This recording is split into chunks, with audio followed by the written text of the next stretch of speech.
ഈ വീട്ടിൽ ലൈറ്റൊക്കെ ഓഫാക്കി ഇവിടെ നിന്നാകുമ്പോൾ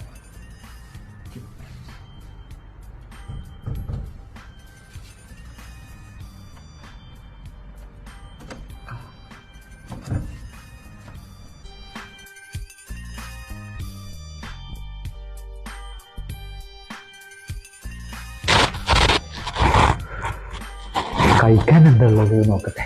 ഫ്രിഡ്ജിൽ ഒന്നുമില്ല. ഫ്രീസറിൽ ഒന്നുമില്ല. പിറ്റക്കാരാണോ? അയ്യോ, ഇവിടെ കുക്കിങ്ങിൻ്റെ ഒരു ഇതുമില്ല. അപ്പോൾ ആളില്ല ഇവിടെ അല്ലേ? വൃത്തിയായിട്ട സ്മെല്ല്. അപ്പോൾ ഇവിടെ എത്രയോ കാലമായിട്ട് ഇവിടെ ആളില്ല. ഇനിയിപ്പോൾ മേലെ എന്തെങ്കിലും സ്വർണ്ണം ഉണ്ടോ നോക്കാം. അത് തന്നെ.